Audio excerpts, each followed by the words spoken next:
et ceux qui pourront regarder par la suite vont sûrement bénéficier de tes expériences, de ton parcours et surtout En de effet. tout ce que tu as à partager avec les étudiants aujourd'hui. Donc, en attendant que mademoiselle Badi tourne, ok, elle est là. Je pense que oui, c'est elle. Ah non, c'est Toga. Willy et Toga. Bonjour Willy. En attendant que les autres nous rejoignent aussi. Ok, elle arrive. Yeah.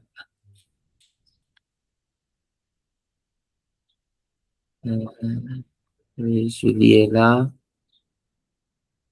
Bonjour à tous et bienvenue dans cette nouvelle édition de webinaire, dans cette nouvelle série de webinaires consacrée à l'interview des personnes ou des anciens étudiants de la Turquie qui se retrouvent actuellement dans d'autres pays de l'Europe, que ce soit pour des raisons professionnelles ou académiques.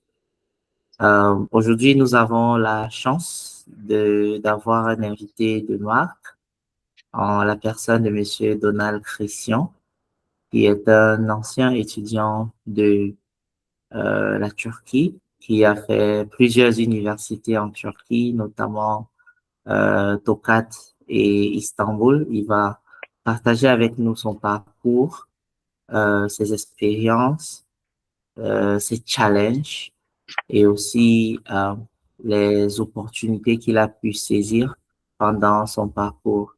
Et ensuite, il va donner quelques conseils pratiques aux étudiants pour pouvoir suivre son chemin et pourquoi pas avoir des opportunités de poursuite d'une carrière après les études en Turquie. Donc, sur ce, je pense que Mademoiselle Eyenga n'est pas disponible. Luce va nous rejoindre d'un moment à un autre et nous pourrons faire cette interview avec Donald Christian. Pour commencer, je vais passer la parole à Monsieur Donald Christian pour qu'il se présente et il pourra directement commencer avec sa présentation en attendant que les autres nous rejoignent. À toi, Monsieur Donald. Super. Alors, déjà, merci pour la présentation. Je ne sais pas si ma voix est bien audible.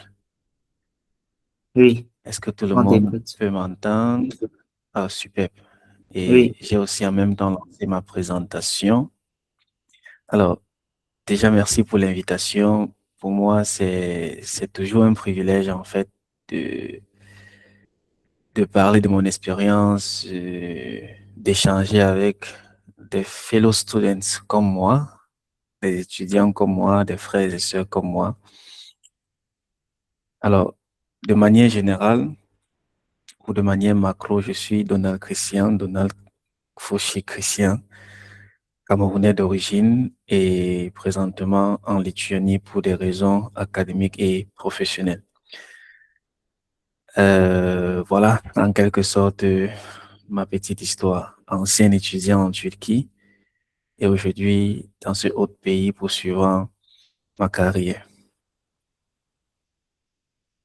Est-ce d'accord. que je peux continuer directement ou bien?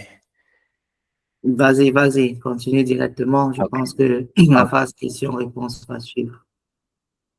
ok, super. Alors, déjà, j'espère que tout le monde va bien et qu'on essaie tous ensemble de tenir le coup. Alors, Donald Christian, Donald, qui est-ce qu'il est? Qu'est-ce qu'il a fait? D'où vient-il? Je suis originaire du Cameroun. J'ai quitté mon pays, je pense, en 2019. Bien sûr, après une formation professionnelle et quelques mois professionnels, si je vais dire ainsi. À la base, j'ai une formation en mécanique navale affiliée à la marine marchande camerounaise, navigateur, du moins, à la marine marchande camerounaise. Mais avec toute cette réalité et toute cette vision que je portais en moi, j'avais toujours un rêve qui est de suivre une très meilleure formation beaucoup plus différentes de ce dont j'ai suivi à la base, ce qui m'a donc poussé à chercher différentes destinations. Alors, par la grâce de Dieu, je suis tombé sur la Turquie et voilà, j'ai appris du moins euh, les opportunités au niveau de la Turquie. Je pense que je vais essayer d'agrandir ça comme ça. Est-ce que c'est mieux maintenant? Oui, ton Est-ce que ma écran est présence... bien perceptible. Ok, Oui, ça se super. voit. Alors, ok, super. Alors, pourquoi étudier à l'étranger? Pour moi, les études à l'étranger étaient un rêve de l'international, un rêve de découverte, découverte de différentes destinations, découverte de différentes opportunités, de différentes cultures et de différentes styles de formation. Mon rêve, comme je le disais, était d'obtenir une formation internationale qui devait me permettre de m'ouvrir au monde. Et depuis la base, j'avais toujours ce rêve-là de faire une formation dans le domaine informatique. C'est à ce niveau-là que le choix de la Turquie entre en jeu. Euh, pour les anciens étudiants comme nous savons que dans les années 2016, 2017, 2018, 2019, jusqu'à peut-être 2022, la Turquie était dans une promotion accélérée d'attraction des étudiants dans leur pays par l'examen IOS.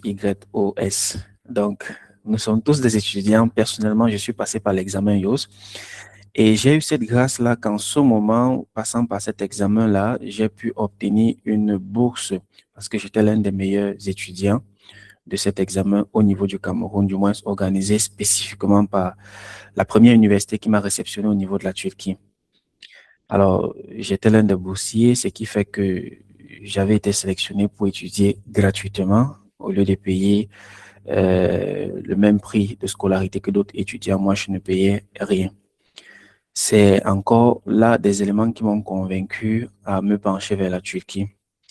Ce qui m'a encore convaincu à me pencher vers la Turquie, c'était le coût abordable de la vie à ce niveau-là, les dépenses mensuelles. Je me rappelle plus bien de ce qu'on dépensait parce que la monnaie a beaucoup évolué. Voilà.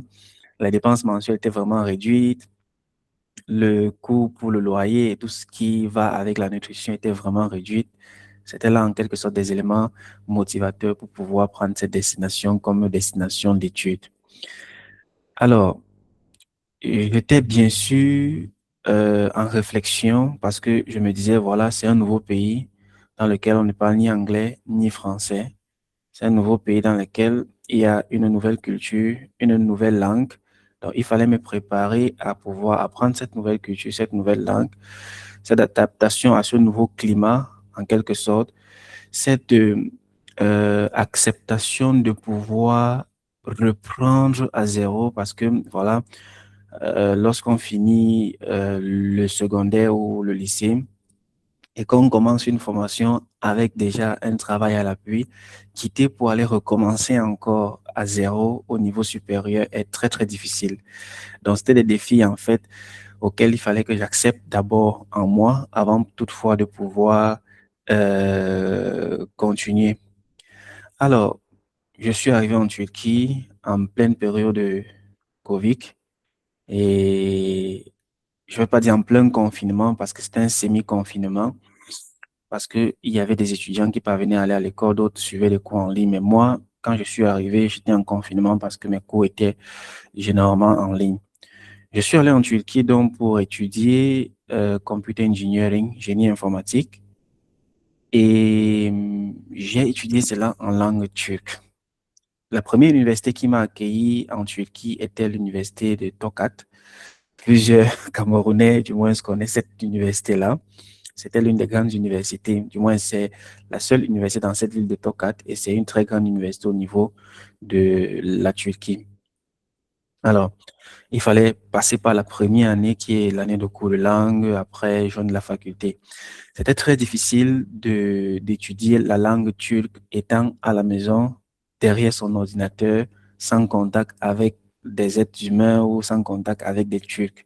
C'est très difficile. Mais en tant que bon, intelligent Camerounais que nous sommes, on a donné le meilleur de nous et j'ai pu ressortir avec au moins une petite connaissance en langue turque. Alors, c'est en ce moment-là que la réalité commence. Excusez-moi. Parce que avant de commencer la Turquie, avant de commencer la formation, il fallait connaître la langue turque, du moins à un niveau basique. Il fallait avoir cette compétence en langue turque pour pouvoir maintenant s'asseoir en classe et dire, voilà, lorsque le professeur parle, je parviens déjà à écouter ce qu'il me dit. Je parviens au moins à écouter une partie ou 50% des phrases qu'il me dit. Après, bien sûr, je peux utiliser Google Translate pour pouvoir mieux assimiler les cours ou bien lire à la maison pour pouvoir mieux assimiler. Donc, il y avait ce défi, en fait, qu'il fallait vraiment faire face pour être prêt au moment où la faculté devait commencer. Après les cours de langue, bien sûr, on entre directement en faculté et je commence ma formation. J'ai fait 3 ans au niveau de TOCAT. Oui, j'ai fait 3 ans au niveau de TOCAT pour ma formation. Et après, j'ai fait un transfert dans une université au niveau d'Istanbul. Alors, mon transfert était plus ou moins intéressant parce que il faudrait que je mentionne aux étudiants qui sont en Turquie ou qui vont écouter cette vidéo aussi. Lorsque vous êtes en Turquie, vous avez la possibilité de faire un transfert. Ils appellent ça généralement, je pense, le yata geçiş, un transfert horizontal dans différentes universités, qui était peut-être une université à Tokat pour une université au niveau de, supposons, Trabzon ou d'Istanbul. Donc, j'ai fait un transfert au niveau d'Istanbul pour pouvoir ainsi continuer. Bien sûr, la question qui vient immédiatement, c'est que pourquoi le transfert? C'est, ça vient en fait de la soif des opportunités, que ce soit professionnel, que ce soit académique, que ce soit en affaires. Alors, j'ai réussi mon transfert, je suis allé à Istanbul, fini les 2 ans de formation qui restaient. Et pendant que je finissais ces 2 ans de formation-là, je me suis dit, voilà, il faudrait que je regarde une autre destination. Où est-ce que je peux aller pour pouvoir continuer toujours dans ce principe ou dans cette lancée de génie informatique ou du IT. Voilà, en ce moment où la destination Lituanie entre en jeu.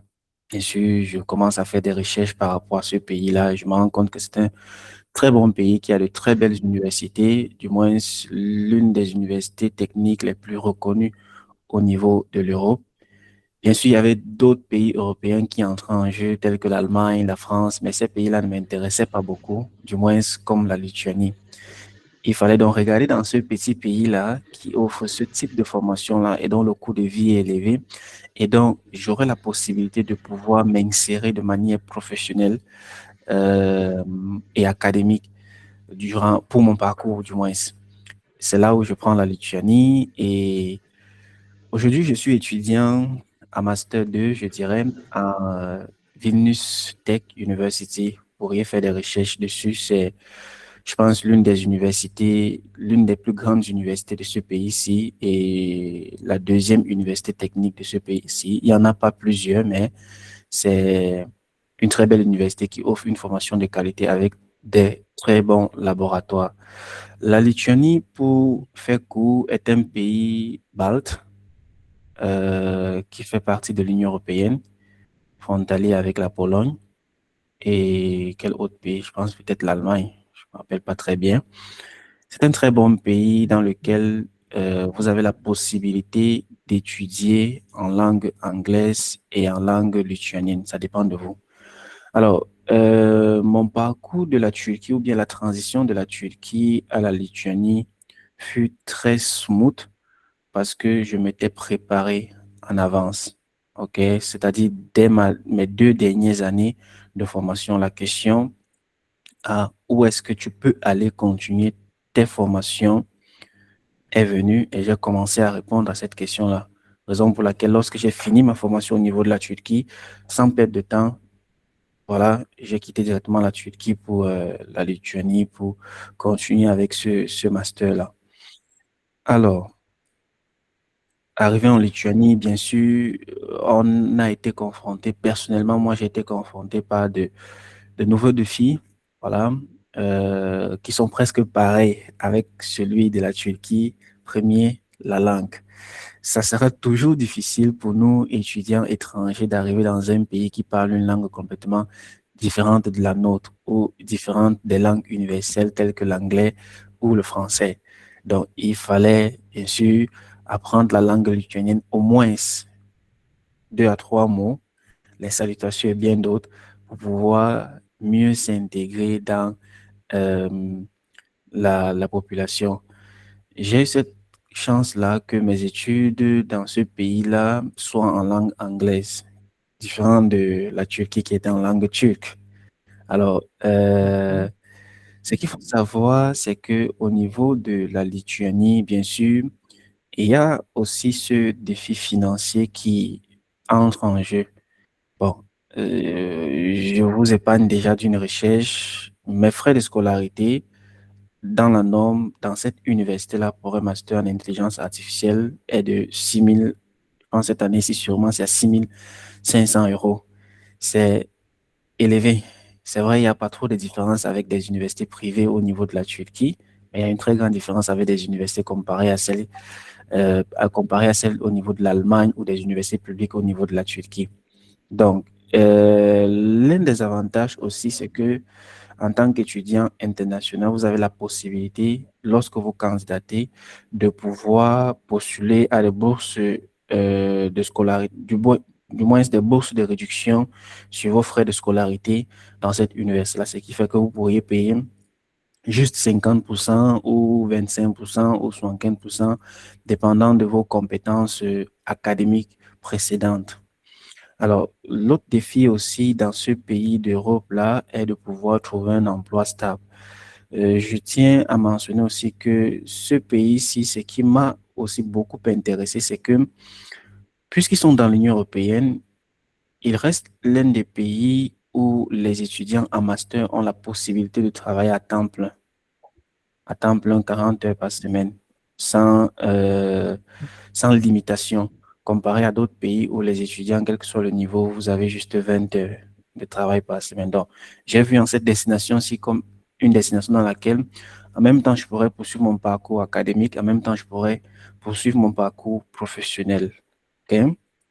Donc, bien sûr, lorsqu'on D'accord. arrive dans un nouveau pays, il y a ce défi qui s'oppose directement, qui est de trouver un emploi.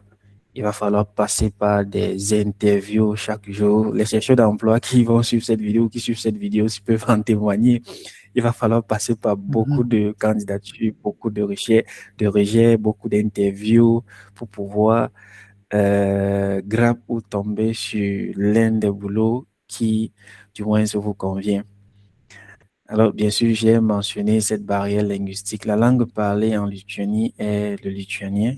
C'est une langue, je ne vous mentirai pas, très bizarre et l'une des plus Mhm. difficiles à apprendre au monde. J'aurais encore préféré le turc. Je le dis parce que, voilà, j'ai pu apprendre et parler turc. Mais rien au-dessus de l'homme. Il faut apprendre lorsque c'est nécessaire pour pouvoir s'intégrer. Voilà, en quelque sorte, mon parcours de la Turquie pour la Lituanie.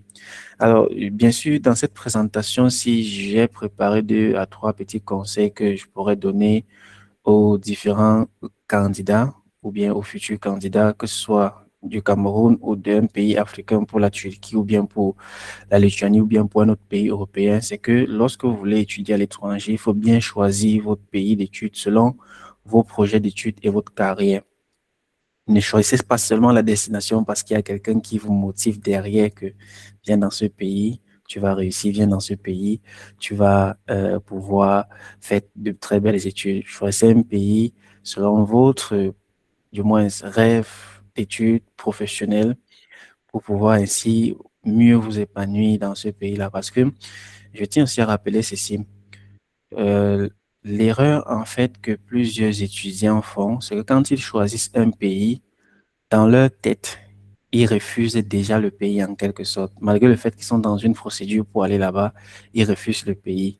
Ce qui fait que quand ils arrivent dans le pays, rien ne marche. Parce que et de manière interne, ils ont déjà refusé le pays, ils ont refusé en fait toute initiative.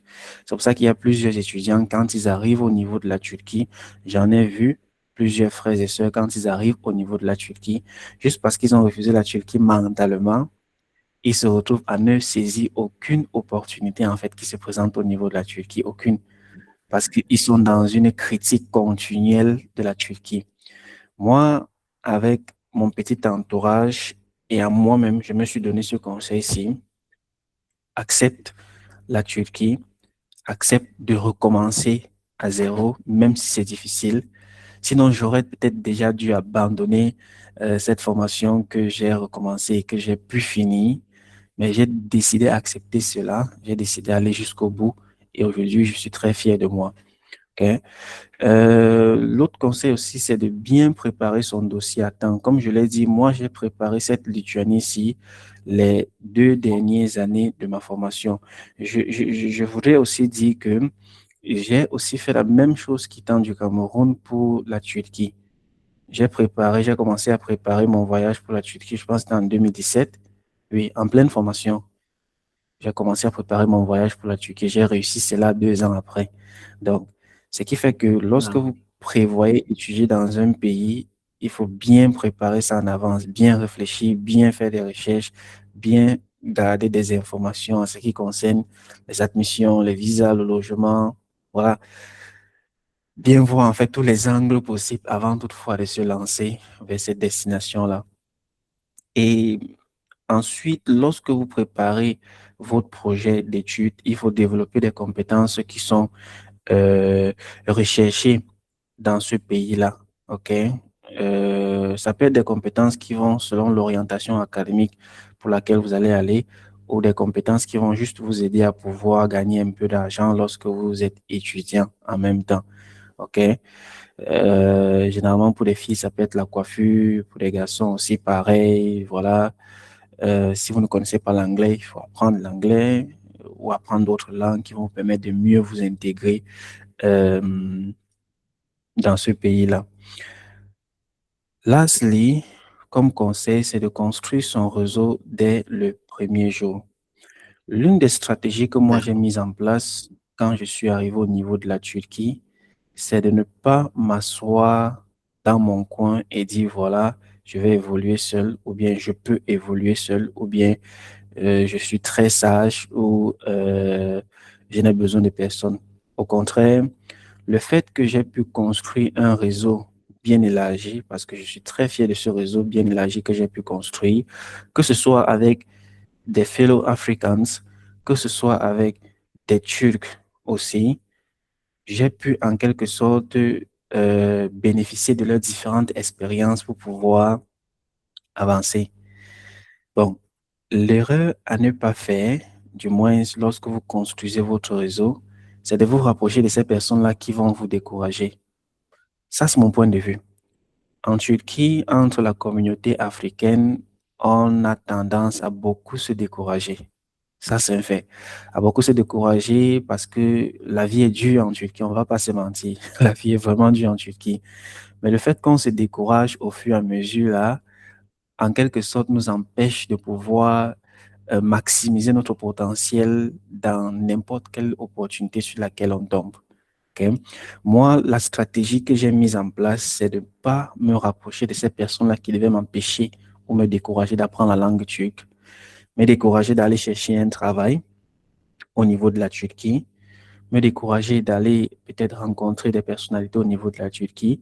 Ce qui fait que cela m'a beaucoup aidé. J'ai pu, pendant mon parcours en Turquie, travailler avec différentes entreprises, tant dans le domaine médical comme plusieurs l'ont fait, tant dans le domaine industriel comme plusieurs l'ont fait, et dans le domaine aussi entrepreneurial. Ok, j'ai pu entrer en contact avec plusieurs personnes, j'ai pu travailler en partenariat avec plusieurs universités, privées comme publiques. J'ai pu du moins m'intégrer dans cette communauté turque-là, dans ces différentes associations, à créer des contacts avec des différents professeurs qui m'ont permis même de réussir mon transfert d'Istanbul, de Tokat pour Istanbul.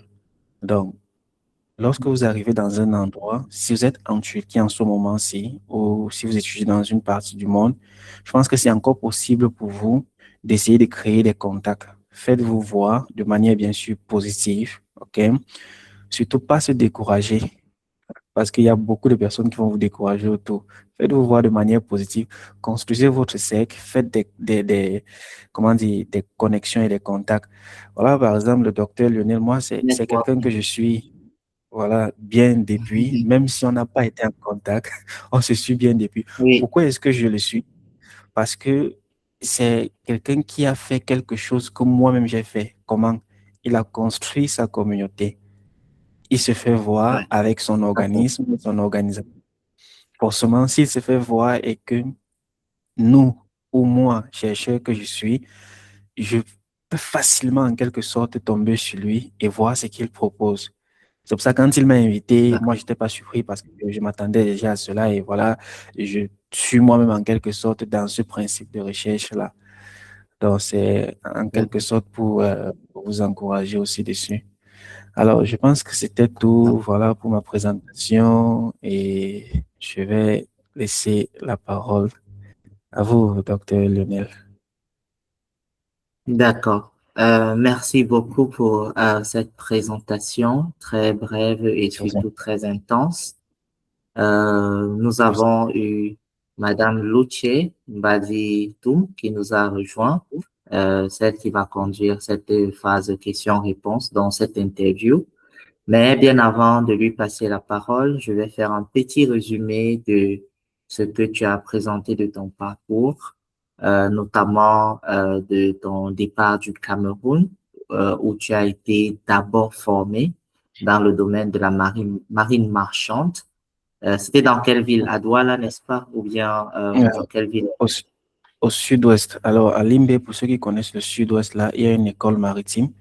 On était en quelque sorte parmi les premiers, la première batch, je vais dire ça comme ça, parce Wow. qu'ils ont ouvert en 2016, donc on était parmi les premiers batch. D'accord, je pense que c'est une très bonne information. Donc, tu as fait une formation en marine marchande au Cameroun, navigant Mhm. de bateau. Ah oui, C'est mécanique très navale, intéressant. en Mécanique effet. navale, il y a beaucoup d'étudiants qui font cette formation en Turquie actuellement et qui Ah seraient oui, intéressés de wow, savoir qu'il y a également cette formation au Cameroun, dont des perspectives d'emploi possibles dans ce domaine. en effet. Mais malgré que tu aies fait cela, tu as passé un examen, l'examen du YOST, qui a été Mhm. organisé par les universités au Cameroun de manière individuelle. Et ton Mhm. examen t'a permis d'atterrir à l'université de Tokat. Et En effet, tu as dit que cet examen permettait à certains étudiants d'avoir une couverture de leurs frais de scolarité. Je pense qu'on va revenir là-dessus. Et ça en va effet. être très intéressant parce qu'il y a beaucoup de personnes qui ont passé des examens IOS et qui se sont retrouvées en Turquie et en conditions très difficiles parce Ah, que je des vois. personnes ont passé des informations selon lesquelles le IOS permettait d'avoir une bourse alors D'avoir que une ce n'était bourse. pas réel. Et En effet, le IOS, c'était juste un examen pour avoir une admission dans les universités en Turquie. Et en la effet, bourse n'existait pas. Donc, il y avait en effet. besoin de s'autofinancer et beaucoup Ouais, d'étudiants ont eu beaucoup de difficultés à s'en sortir après cet examen. Mais malgré que tu sois à Tokat, tu as pu faire des études dans le domaine informatique qui était un domaine très passionnant pour toi. Et mhm, pendant tes études à Tokat, tu as appris qu'il y avait la possibilité de transfert d'université à travers un examen qu'on appelle le Yatay Geçiş. mhm, Ça t'a permis donc de quitter Tokat après 2 années d'études pour te rendre à Istanbul, où mhm. tu as rejoint quelle université à Istanbul? Istanbul Atlas Université. Istanbul Atlas Université, une Mhm. université privée en plus. Donc, tu es parti d'une université Une publique université privée. Tout de suite. Une pour une université privée. université privée et tu as continué directement en 3e année à Exactement. l'université Istanbul Atlas. C'est très intéressant parce qu'il y a Mhm. beaucoup qui n'ont pas cette information et qui Ah pourraient oui, oui. dorénavant revoir leur perspective bien qu'étant dans une petite ville, si vous avez vraiment envie d'étudier dans une grande ville, vous pouvez passer par un examen, le Yatay de Tisch, pour vous y rendre. Et par la suite, étant à Istanbul, tu as saisi beaucoup d'opportunités, travaillé avec beaucoup d'entreprises et surtout fait la promotion de la Turquie comme destination d'études et aussi pour le tourisme médical, etc. En Et à effet. la fin, pendant ton parcours à Istanbul, tu t'es renseigné sur les hubs technologiques en Europe et la Lituanie actuellement a le vent en poupe. Les pays baltes sont des pays de technologie en Europe et surtout l'Estonie, la Lituanie, la Lettonie. C'est là où le plus grand nombre d'entreprises de la tech, faisant dans l'informatique s'installent et tu as choisi de migrer de la Turquie pour la Lituanie, où tu te trouves actuellement en train de faire un master et tu travailles également, etc. Et après, tu as donné des opportunités à saisir. Voilà, c'est un pays où il y a de l'attractivité, bien que parfois le coût de scolarité soit élevé dans les universités privées. Et il y a également des universités publiques. Je pense que tu vas en reparler tout à l'heure avec Madame Loutier. C'était genre pour faire le résumé de ta présentation qui a été vraiment très bien et je pense très informative pour ceux qui vont regarder cette vidéo. Dès à présent, je passe la parole à Loutier pour qu'elle puisse conduire cette phase de questions et de réponses. Ok, bonjour à tous. Bonjour Bonjour. Donald Christian, bonjour Docteur Lionel Fosso et bienvenue dans le webinaire. C'est vrai que c'est pas moi qui l'organise, mais je vous souhaite la bienvenue dans le webinaire. Merci. Donc, aujourd'hui, nous avons l'honneur d'accueillir M. Donald Christian, effectivement. Son parcours, c'est une véritable source d'inspiration. Donc, d'étudiants camerounais en Turquie à une installation réussie en Lituanie. Donc, Donald, beaucoup de jeunes ici rêvent de partir. Déjà, la première question, c'est pourquoi avoir choisi la Turquie pour débuter les études? Qu'est-ce qui t'a le plus marqué durant tes années en Turquie? Alors, ce qui m'a le plus marqué durant mes années, du moins au niveau de la Turquie, était premièrement d'abord lorsqu'on vient d'une famille qui n'est pas assez capable financièrement. Il y a d'abord ce volet financier, ok? Cette destination dans laquelle tu peux avoir cette capacité de pouvoir survivre financièrement. Parce qu'à tout début, lorsqu'on arrive à l'étranger, on survit d'abord, surtout si tu ne viens pas d'une famille où il y a vraiment des fonds pour pouvoir sponsoriser ton éducation, ok? C'est ça, en fait, qui m'a beaucoup intéressé pendant mes débuts, du moins lorsque je cherchais une destination pour aller étudier, la Turquie directement. Aussi, en ce moment-là, deuxièmement, il y a la stratégie que la Turquie avait mis en place pour attirer nous, les étudiants, m'a convaincu. Il n'y avait pas en ce moment-là un autre pays, du moins, ce qui donnait assez d'importance à leur système et leur qualité d'éducation comme la Turquie. Donc voilà, en quelque sorte, deux éléments qui m'ont poussé à choisir la Turquie et voilà, qui m'ont amené au niveau de la Turquie. D'accord, avant de continuer avec ma deuxième question, est-ce que aujourd'hui votre choix d'être passé par la Turquie a été un must pour vous ou alors c'est peut-être une étape que vous auriez préféré passer? Euh, Être un must pour moi ou une étape dont j'aurais aimé passer, du moins, je dirais la deuxième. C'était une étape du moins où j'aimerais bien du moins repasser encore. Pourquoi? Parce que tous, du moins toute personne qui est à l'étranger a toujours cette première expérience de sa première destination. La première destination est toujours comme une signature parce que c'est en quelque sorte là où on se découvre soi-même. C'est en quelque sorte là où on apprend à connaître les autres. C'est en quelque sorte là où on apprend à découvrir de nouvelles cultures. S'il fallait en quelque sorte refaire mon parcours au niveau de la Turquie, j'allais le refaire à 100%. Pourquoi? Parce que c'est Wow. fut plusieurs années de ma vie dans lesquelles j'ai beaucoup appris. OK? D'accord, J'ai beaucoup appris, d'accord, j'ai beaucoup bénéficié. Je pense d'accord. que la question de l'outil est très capitale parce que beaucoup d'étudiants, après avoir fait la Turquie, ont parfois des regrets, disant que bon, j'aurais préféré ne pas passer par la Turquie parce que il y a du temps. La Turquie consomme beaucoup de temps. Il En faut faire effet. une année d'études de langue et ensuite commencer un programme de licence qui dure 4 ans. Et parfois, après être sorti de la Turquie, ce n'est qu'après être sorti de la Turquie que beaucoup de gens se rendent compte que c'était vraiment une formation intense. Mais pendant les années en Turquie, c'est très épuisant. Mentalement, beaucoup de gens sont déprimés même parfois, ont envie d'abandonner et disent pourquoi je suis venu en Turquie. Mais cette question a beaucoup de valeur. Je pense que beaucoup d'étudiants se posent aussi parfois cette question. En Merci, effet. Lucie. Je vous en prie, donc. La transition de la Turquie vers la Lituanie, bon, c'est atypique. Et qu'est-ce qui a donc déclenché ce choix?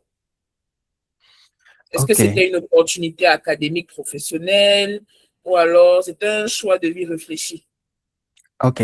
Avant de répondre à cette question-là, vous allez me permettre de compléter notre question, la réponse à la question précédente. OK. L'une des choses qui m'a aidé beaucoup plus au niveau de la Turquie, c'était pendant ma formation de m'occuper. Quand je parle de m'occuper, ça veut dire quoi? De me focaliser sur autre chose. Si je me focalisais seulement sur ma formation, parce qu'il y en a plusieurs qui viennent en Turquie comme moi, ou qui sont partis en Turquie comme moi pour recommencer, après avoir peut-être suivi 3 ans, 4 ans de formation au pays, ayant déjà peut-être une licence ou un master, ils sont partis recommencer. Alors, l'une des choses qui m'a aidé, c'était de me focaliser en quelque sorte sur d'autres mes projets professionnels, personnels, et entre-temps continuer avec le projet académique. Donc, peut-être les étudiants qui vont suivre ça peuvent aussi mettre en place cette stratégie-là. Ça peut peut-être les aider parce que c'est ce qui m'a aidé. Maintenant, à la question de la Lituanie, je pense que c'était un choix très réfléchi. Docteur Lenel l'a mentionné ici, là. La Lituanie, dans mes recherches, fut l'une des meilleures destinations parce qu'il a dit bien, la majorité des entreprises qui sont dans le IT de nos jours affluent beaucoup plus dans les pays baltes. OK? Donc, moi, en choisissant la Lituanie, j'ai beaucoup plus visé l'aspect insertion professionnelle avant, bien sûr, maintenant de regarder l'aspect qualité d'université ou niveau de l'université. Parce qu'il faut avouer, ça c'est ma part de principe. Lorsqu'on fait une interview avec une entreprise ou lorsqu'on demande de travailler dans une entreprise, aucune entreprise, du moins mon expérience, aucune entreprise ne m'a déjà demandé mon diplôme ou l'université dans laquelle j'ai étudié. Ce qu'ils me demandent, c'est que qu'est-ce que tu sais faire, en fait. Ah, Et c'est à cette question-là, en fait, que tu te rends compte que ce qui compte de nos jours, ce n'est pas seulement peut-être, en fait, le nom de ton université ne figure même pas sur la liste. C'est ce que tu fais ou ce que tu as fait qui figure en fait sur la liste. Donc, lorsque j'ai pris tous ces éléments-là en marche, j'ai dit, voilà, la Lituanie, c'est un pays dans lequel je peux évoluer en même temps professionnellement, en même temps aussi de manière académique. d'accord. Hmm. D'accord, merci beaucoup pour votre réponse. Donc, ensuite, en termes de démarche, comment est-ce que vous avez préparé ce saut entre les deux pays? Quelles ont été les difficultés administratives majeures que vous avez dû surmonter? Alors, je dirais pour quelqu'un qui s'est préparé pour 2 ans ou pendant 2 ans, à la dernière minute, n'a pas trop de difficultés administratives ou financières ou dans d'autres angles. Parce que moi, j'ai pris le temps pour bien me préparer. J'ai pris le temps pour bien faire mes recherches, j'ai pris le temps pour bien préparer la documentation nécessaire. Je ne me suis pas juste levé un matin et dit, voilà, je pars en Lituanie. Non, j'ai pris ces années-là pour préparer mes documents, pour écrire les examens, parce que voilà, pour étudier en anglais dans ce genre de pays, s'il faut un examen, le IELTS, un certificat d'anglais, j'ai pris le temps pour préparer et écrire cet examen-là. J'ai pris le temps, en fait, pour donner le meilleur de moi dans mes résultats de cette formation que je suivais au niveau de la Turquie pour avoir de bonnes moyennes. Ce qui fait que lorsque je faisais ma procédure, si ce n'était pas peut-être le temps que la demande d'admission, la demande de visa prenait, ma procédure était très smooth. Elle n'était pas compliquée. D'ailleurs, c'est aussi peut-être parce que la destination, en quelque sorte, du moins le pays a rendu en quelque sorte sa procédure très simple, surtout pour ceux qui sont au niveau de la Turquie. Donc, je pourrais pas citer des difficultés que j'ai pu rencontrer sur mon chemin lorsque je faisais cette procédure-là. D'accord, merci beaucoup. Donc, une fois arrivé en Lituanie, comment s'est passée l'adaptation? Bon, là, on va pas parler de la barrière de la langue. Vous avez dit que vous avez préparé l'examen de certification d'anglais, qui est le IELTS. Mhm. Donc, comment est-ce que vous avez géré le choc culturel plutôt au quotidien? C'était très intéressant et très difficile. Et très difficile, pourquoi? Parce que c'est de la même façon que j'ai quitté le Cameroun pour arriver en Turquie, c'est de la même façon que j'ai quitté la Turquie pour arriver au Cameroun. Tout est bizarre. Pour arriver Parce en que lorsque, Lituanie. pour arriver en Lituanie, merci, tout est bizarre.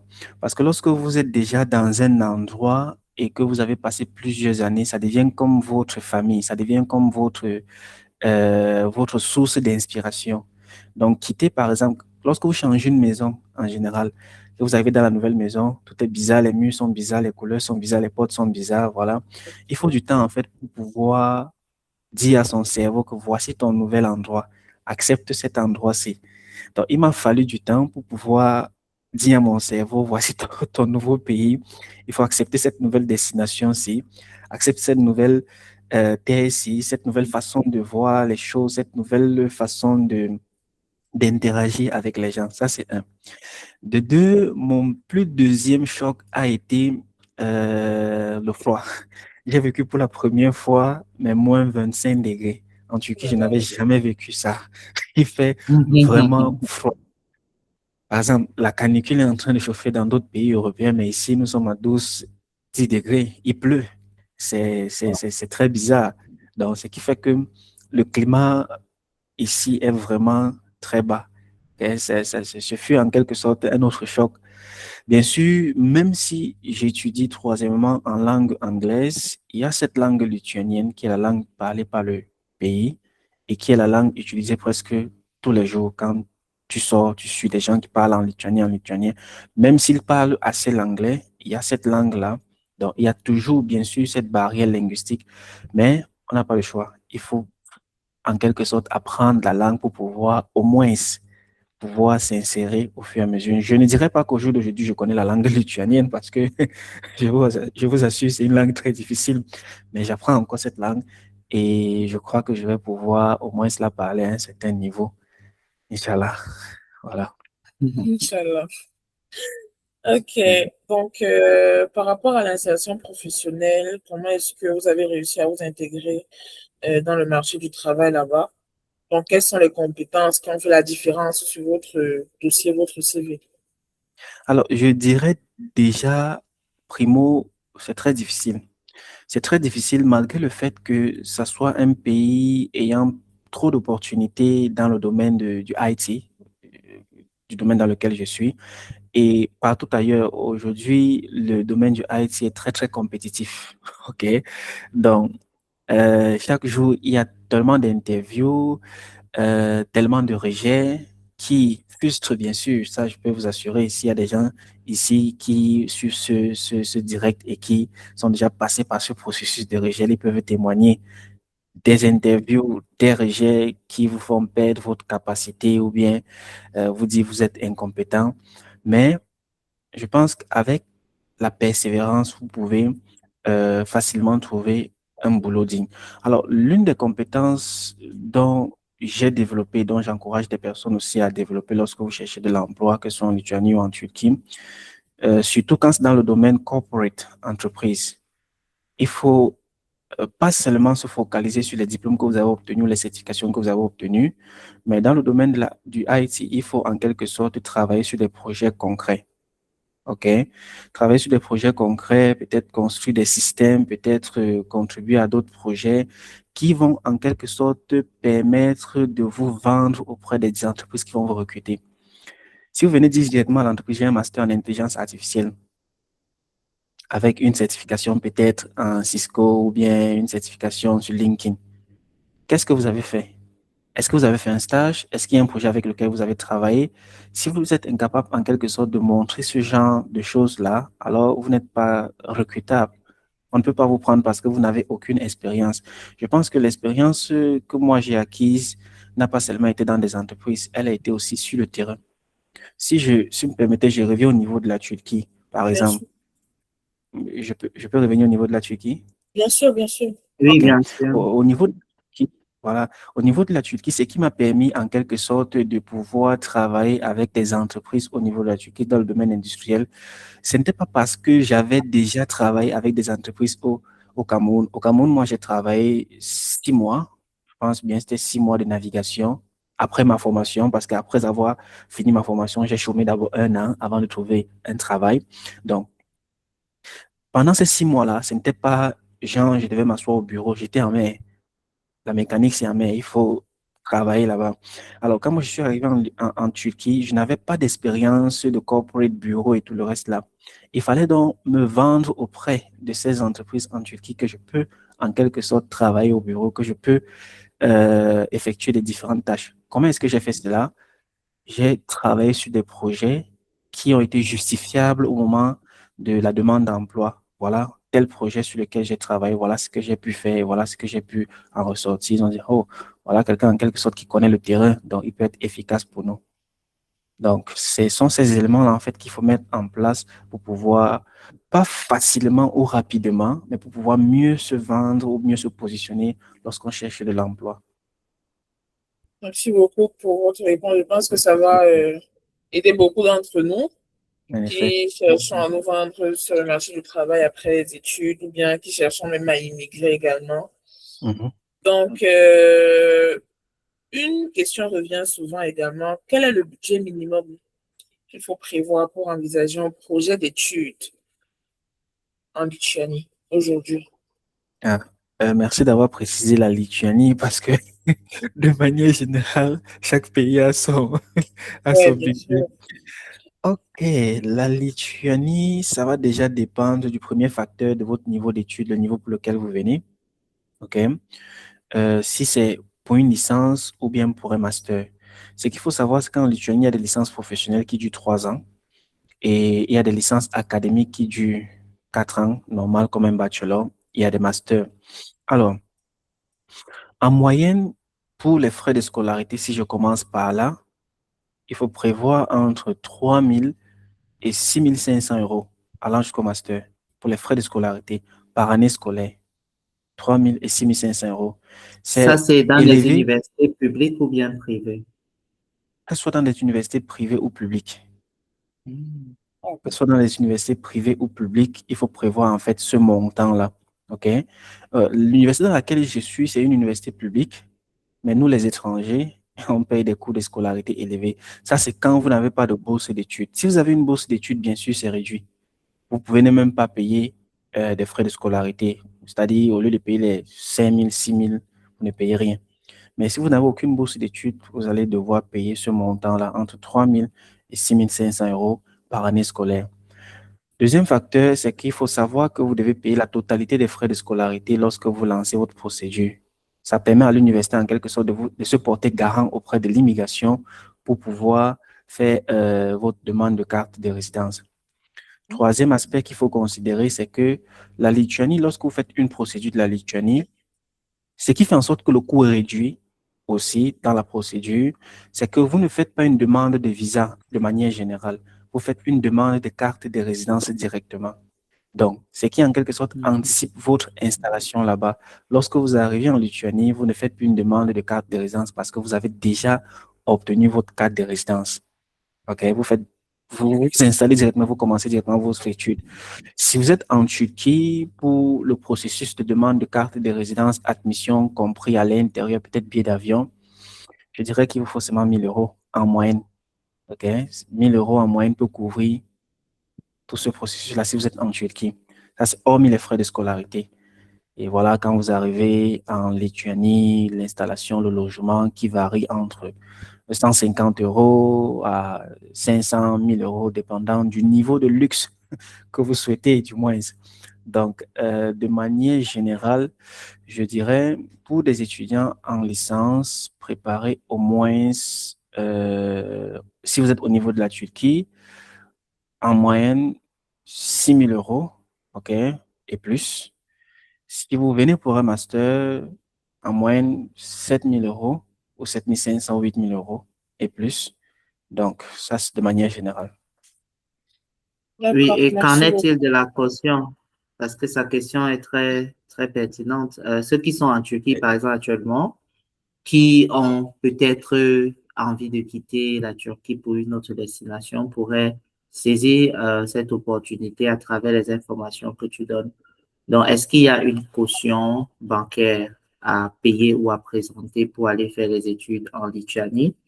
Et voilà, quels sont les prérequis? Qu'est-ce qu'on demande à l'ambassade, par exemple, pour donner la carte de séjour ou bien le visa?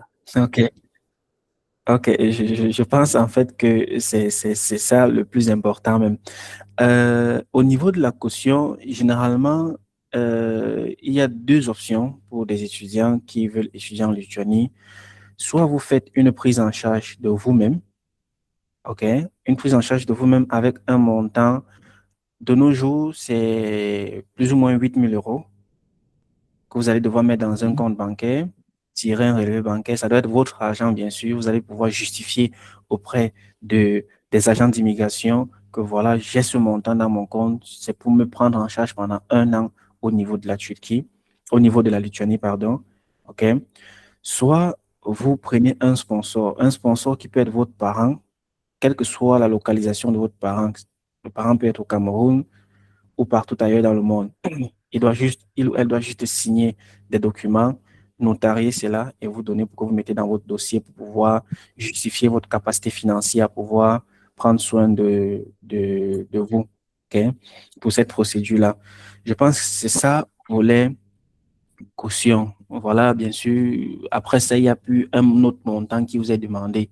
Voilà les deux moyens par lesquels vous pourriez justifier votre capacité financière. Super. D'accord. Donc, en résumé, on a la caution bancaire qui coûte 8 000 euros. 8 000 euros si c'est qu'il s'agit d'une prise en charge personnelle. Ou Mhm. alors, on peut faire signer des documents par des proches ou des parents. Oui, Et en dehors de ça, on a également, vous avez dit 3 000 à 6 000 euros pour les étudiants qui veulent continuer niveau licence. Ou exactement. 7 000 ou 8 000 euros, si je ne me trompe pas, pour les étudiants qui veulent continuer niveau master, Mhm. Exactement. et les 1 000 euros de la procédure en général. En général, en moyenne, exactement. D'accord. Le billet d'avion, les frais de visa, l'assurance voyage, je pense que c'est tout. Si vous êtes au niveau de la Turquie, la demande de visa, bien sûr, se fait à Ankara. Je ne sais pas si c'est possible au niveau d'Istanbul, mais de manière générale, ça se fait à Ankara.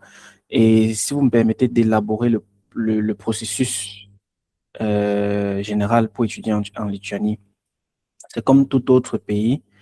euh, la demande d'admission. En général, les universités ici, là, ont ce qu'on appelle un interview. OK? Vous passez par un interview pour jauger en quelque sorte votre niveau d'anglais et votre niveau de connaissance générale. Certaines universités rares sont les universités qui donnent un examen. Après cela, vous avez votre admission, vous payez les frais de scolarité, vous lancez le processus de demande de carte de résidence. Lorsque c'est approuvé, vous passez un deuxième interview plutôt maintenant avec les agents d'immigration pour ainsi voir si vous êtes vraiment engagé pour vos études au niveau de la Lituanie. Après cela, bien sûr, votre carte est produite, vous la récupérez à la date à laquelle c'est mentionné dessus et puis vous pouvez voyager pour la Lituanie. C'est ça de manière rapide au macro, le processus d'études en Lituanie. D'accord. Est-ce que vous savez si c'est qu'il y a possibilité d'avoir une reconnaissance de crédit, par exemple, pour les étudiants qui n'ont pas forcément envie de tout reprendre à zéro? Je ne sais pas si vous voyez ce que je veux dire. Ou alors, il faut forcément recommencer le processus à la base. Alors, je vais répondre ça en deux volets parce que moi-même, j'ai eu une expérience dessus. Quittant du Cameroun pour la Turquie, j'ai pas voulu recommencer à zéro. Parce que quand je suis arrivé en Turquie avec ma formation que j'avais déjà obtenue, je me suis dit, bon, voilà, je pouvais faire peut-être une reconnaissance de crédit. Mais bon, le système du Cameroun était un peu très difficile et en quelque sorte, si ce n'était pas la formation que je voulais faire dès la base, j'ai dit pourquoi pas recommencer une fois à zéro. Par contre, quittant de Tokat pour Istanbul fut une très belle expérience. J'aurais peut-être dû aller recommencer à zéro au niveau d'Istanbul, mais j'ai pu faire une reconnaissance de crédit au niveau d'Istanbul parce que c'était déjà en Turquie. C'est ce Oui. qui a aussi facilité la tâche des deux parce que j'avais de très belles notes. Donc, pour répondre à ta question, je dirais ceci. Lorsque vous êtes étudiant et que vous voulez recommencer et que vous voulez changer peut-être d'université ou changer de pays en prenant en considération vos notes précédentes, mon conseil de professionnel, c'est d'oublier d'abord ce que vous avez fait au passé. Parce que si vous mettez en tête que je vais aller directement avec peut-être mes 2 ans déjà faits au préalable et directement trouver l'admission en troisième année, vous risquez de ne jamais accomplir votre projet. Je pense que les universités ont un pipeline, ils ont une sorte de calendrier de fonctionnement. Et moi, en tant que peut-être employé d'une université, si un étudiant vient, s'il ne fait pas une demande d'admission en licence, en master ou en doctorat, et qu'il sort peut-être du contexte, moi, je vais peut-être le tourner juste et sans donner une réponse en quelque sorte concrète. L'idéal que je dirais, c'est prenez une admission d'abord au niveau 1. Si vous êtes en master, peut-être que vous avez à faire un master 1, prenez une admission en master 1. Il n'y a pas de problème. Si vous êtes en licence 2 ou licence 3, prenez une licence 1, donc admission 0. Préparez alors tous vos documents, c'est-à-dire vos relevés de notes, certifiez cela. Et lorsque vous arrivez auprès de l'université, je peux vous assurer, vous avez plus de chances de pouvoir faire une reconnaissance de vos crédits. Ce qui fait qu'au niveau de la Lituanie, si vous voulez, par exemple, venir, j'en ai reçu plusieurs étudiants qui m'ont demandé cela. Moi, je leur ai dit, ne perdez pas votre temps à envoyer vos relevés de notes à l'université. Les personnes qui travaillent dans des bureaux internationaux des universités ne connaissent pas en quelque sorte les intitulés académiques. C'est pour ça que de manière générale, dans des grandes universités, ce ne sont pas eux qui te donnent une admission concrètement parlant, surtout quand ça concerne les niveaux master comme ça. Ils envoient ça généralement à la faculté pour pouvoir voir ton niveau ou ton parcours académique pour pouvoir te donner cela. Ou alors, ils ont au préalable des notes ou des niveaux qu'il faut considérer ou des moyens qu'il faut considérer pour donner l'admission. Ce qui fait que lorsque tu envoies ton relevé de notes de première ou deuxième année, ils n'ont pas ça en fait dans leur calendrier de fonctionnement. C'est bizarre, c'est différent pour eux. Ils vont forcément te refuser, dire que c'est Le impossible. système de notation est différent. Voilà, le système de notation peut être différent et tout et tout. Pourtant, ce n'est pas impossible. Donc, venez d'abord, si vous pensez venir en Lituanie faire une reconnaissance de crédit, venez d'abord en première année si c'est pour licence ou en première année si c'est pour master. Lorsque vous êtes sur le terrain, faites maintenant une reconnaissance de vos crédits auprès des personnes qualifiées à rapidement vous répondre si c'est possible ou pas. Voilà. D'accord, merci beaucoup. Ma prochaine question, c'est sur votre parcours. Donc, si c'est que vous pouvez revenir en arrière, c'est vraiment une question typique, hein. Est-ce qu'il y a une erreur ou alors quelque chose que vous avez commis que vous auriez préféré éviter ou bien que vous auriez fait différemment? Euh, Très belle question. De, dans le domaine académique, je, je ne dirais pas qu'il y a une erreur en fait dans mon parcours académique au niveau de la Turquie. Je ne dirais pas qu'il y ait une erreur parce que au début, bien sûr, j'ai voulu, quand je venais d'arriver en Turquie, comme tout autre étudiant qui vient d'arriver en Turquie, ils sont toujours en quelque sorte dans le regret du fait qu'ils soient allés être installés dans une petite ville, si je vais dire ça comme ça. Et voilà, de là naît un regret qui leur poursuit en quelque sorte tout leur parcours là-bas. Moi, au contraire, au début, bien sûr, j'ai considéré cela comme une erreur, mais avec le temps, j'ai accepté et j'ai apprécié cela parce que ce fut une période de formation pour moi. Je pense que si je n'étais pas passé par cette petite ville-là, je n'aurais pas peut-être pu apprendre le turc comme j'ai pu l'apprendre. Parce que Ouais. c'est passant par cette petite ville-là que j'ai pu apprendre le turc qui m'a permis de m'intégrer. Donc, je considère ça en fait comme l'une des meilleures choses que j'ai eu à faire. Mhm. Sinon, j'ai pas vraiment de regrets dans mon parcours académique. Le petit regret que je peux avoir, c'est d'avoir laissé la Turquie aussitôt. Ah avec, bon? ouais, avec toutes ces opportunités. Savoir laisser la avec toutes ces opportunités, c'est peut-être le petit regret qui me tourmente encore un peu, mais bon, j'apprends à accepter cela avec le temps. Wow. Voilà. C'est vraiment un discours, enfin là, personnellement, je dirais que c'est un discours assez particulier parce que ce n'est pas souvent ce que j'ai entendu, En ce moment, voilà, venant des personnes qui ont immigré vers un autre pays et la plupart des ouais. personnes se disent, OK, bon, on a laissé la Turquie, on n'en parle plus, page fermée. C'était une très mauvaise expérience, mais Mhm, sinon, c'est très intéressant. mhm, Donc, vous avez beaucoup parlé de réseautage. Donc, quelle mhm. est la place qu'a joué ce cercle que vous êtes construit là dans votre, aujourd'hui, je peux dire votre réussite, votre processus d'immigration, votre intégration, que ce soit en Turquie ou en Lituanie.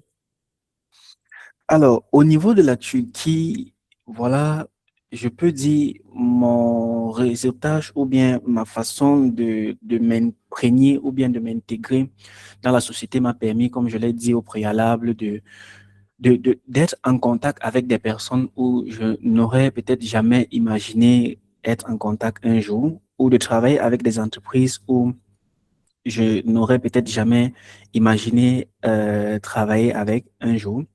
Parce que généralement, on le dit, pour trouver le travail, c'est pas parce que vous êtes trop compétent. Non, parce qu'il y en a forcément qui est plus compétent que vous. Pour trouver un boulot dans un endroit, c'est le réseau. Comme on le dit généralement en thème, c'est il faut avoir le bon réseau. Lorsqu'on a le bon réseau, on peut facilement entrer en contact avec les bonnes personnes. Voilà, le docteur Lionel partage un écran de mon profil LinkedIn. Vous allez voir la majorité des entreprises avec lesquelles j'ai travaillé là-bas en Turquie. Je ne les ai pas obtenus peut-être parce que j'étais le plus qualifié des candidats qu'ils ont interviewés. Non, c'est pas mon réseau en fait que j'ai pu obtenir tous ces différents contacts et travail là. Bien sûr, il y a des entreprises là-bas que je n'ai pas mentionnées et tout le reste. Donc, même ici en Lituanie, je continue à construire mon réseau parce que j'ai pas 2 ans en Lituanie. Je continue à construire mon réseau et c'est ça qui m'aide en fait à pouvoir m'intégrer, même comme c'est difficile parce que c'est pas aussi évident d'aller dire bonjour à quelqu'un, la personne te répond ou bien la personne veut facilement t'aider gratuitement aussi comme ça. Non, ça prend du temps en fait pour que la personne puisse vraiment t'aider. Vous voyez un peu. Donc, le fait de rester en contact avec des gens ou de créer des connexions avec des gens joue un rôle vraiment primordial lorsque vous pensez vous intégrer tant de manière académique que de manière professionnelle. C'est crucial en fait. D'accord, c'est vraiment très important ce que vous venez de souligner là. Donc, on va bientôt arriver au terme de notre heure. Je pense Oui. qu'on a un peu dépassé. Ouais. Donc, Donald, quel est le message d'espoir ou bien de motivation que vous aimeriez donner ou laisser à vos jeunes frères qui hésitent encore à se lancer dans leur projet de mobilité? Pas forcément même se lancer, à vos jeunes frères qui sont dans le regret permanent d'être venus, soit en Turquie ou bien qui ont des difficultés avec leurs études, qui n'arrivent pas à s'insérer, continuent toujours de struggle pour trouver leur voie. Euh, Déjà, la première chose que j'aimerais dire, c'est qu'il y a une très simple réalité que je connais et que bien sûr tout le monde connaît. C'est que même lorsque vous voulez vous décourager, c'est difficile. C'est-à-dire, si tu es en Turquie, là, tu veux te décourager en disant que non, la Turquie est difficile, je vais m'asseoir, me coucher chez moi. Ça sera très difficile en fait pour toi. Même quand tu décides de porter tes 2 pieds et sortir, dis que je pars peut-être chercher un boulot ou bien, comme on l'appelle généralement en Turquie, un tchavuk ou quoi que ce soit, c'est toujours difficile.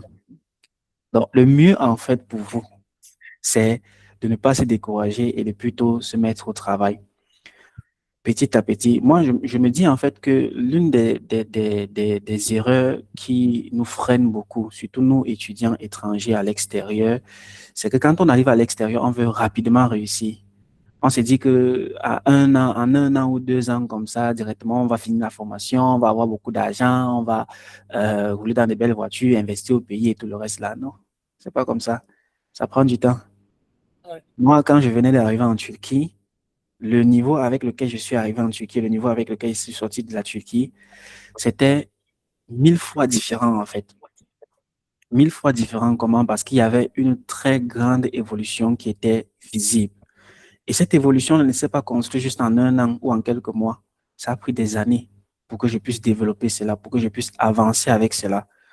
Peut-être Docteur Lionel pourra partager dans sa communauté l'une des chaînes que j'ai eu à construire. C'est vrai, je ne produis plus de contenu là-bas. Ok, j'ai pris du temps en fait pour pouvoir construire cette chaîne-là. Moi, c'est l'une des stratégies que j'ai mis en place pour pouvoir tenir le coup. Et j'aimerais, pour ceux qui vont regarder cette vidéo, si je n'ai pas créé cette chaîne peut-être parce que je voulais me faire de l'argent. Au contraire, je n'ai pas créé cette chaîne. J'ai créé cette chaîne en fait pour moi, personnellement, pour permettre à moi de me développer et d'évoluer. Et c'est comme ça que cette chaîne m'a beaucoup aidé à pouvoir me développer et d'évoluer. La réalité sur le terrain, c'est que pour ceux qui sont en Turquie, je ne vais pas vous mentir, la Turquie est dure. Ça, c'est vrai.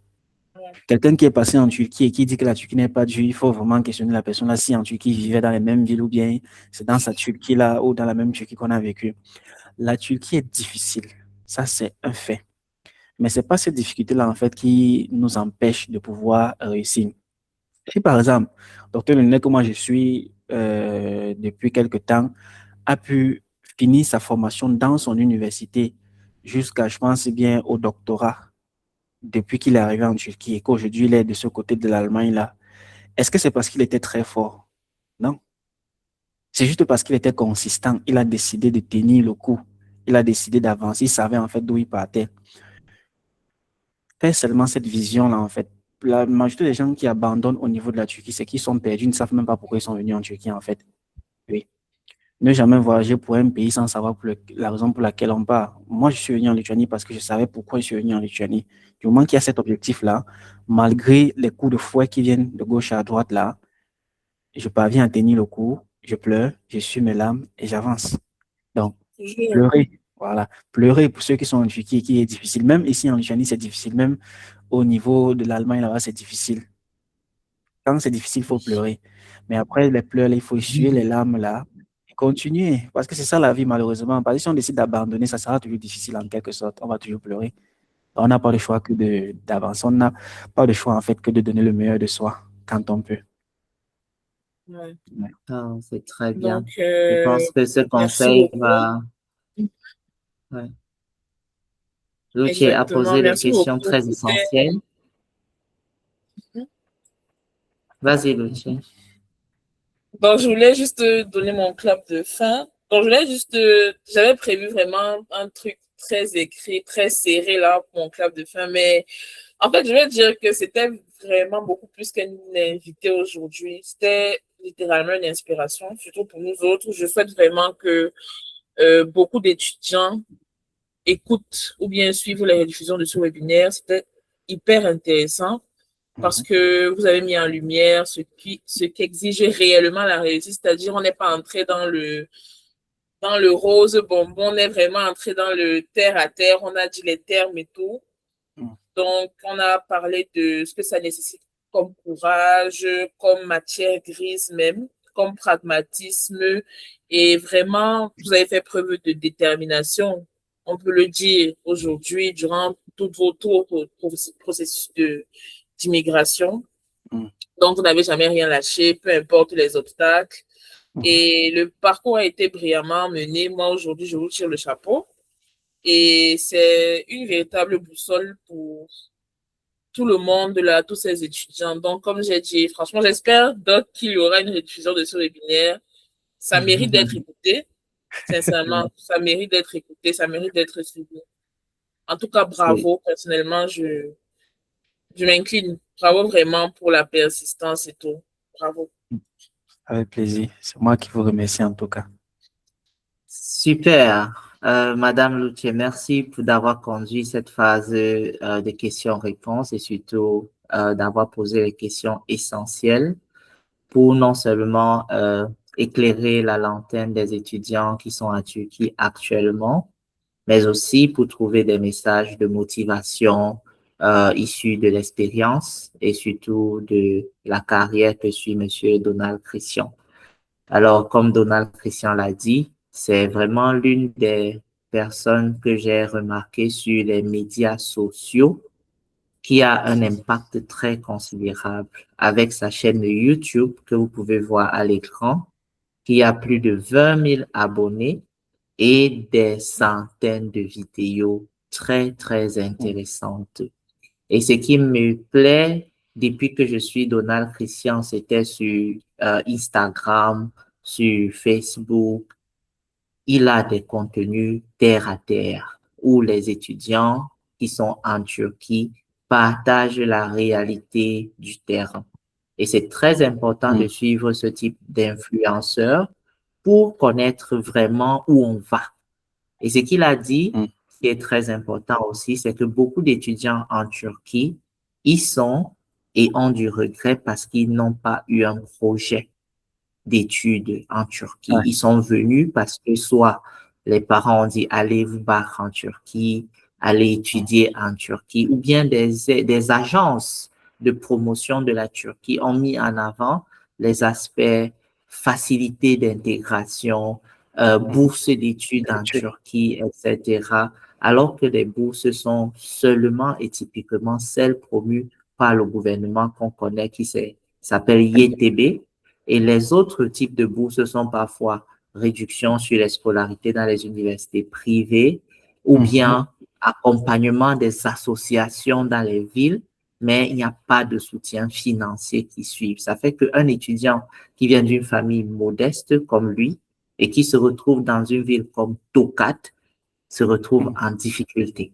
Et ils étaient très nombreux qui sont passés par ces examens du IELTS. Je pense qu'il y a beaucoup en Turquie dans cette situation et qui ont dû choquer avec les réalités du terrain.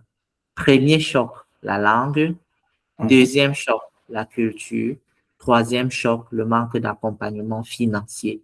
Et il faut faire avec, il faut étudier, il faut se battre à réussir. Et pour le faire, il faut avoir un projet, une vision. Et c'est ce qu'il a eu qui lui a permis de tenir à Tokat et de migrer de Tokat avec le Yatay Geçiş, qui est un examen qui se déroule dans toutes les universités en Turquie, qui facilite la migration vers une grande ville comme Istanbul. Et c'est là-bas qu'il y a beaucoup d'opportunités qu'il a pu saisir à travers son activité de networking, de mise en relation, mais surtout de création d'entreprises. Je pense qu'il a participé à plusieurs entreprises. Je vois dans ses interviews avec beaucoup, je ne vais pas citer, mais ce sont des entreprises qui ont du vent en poupe en Turquie actuellement.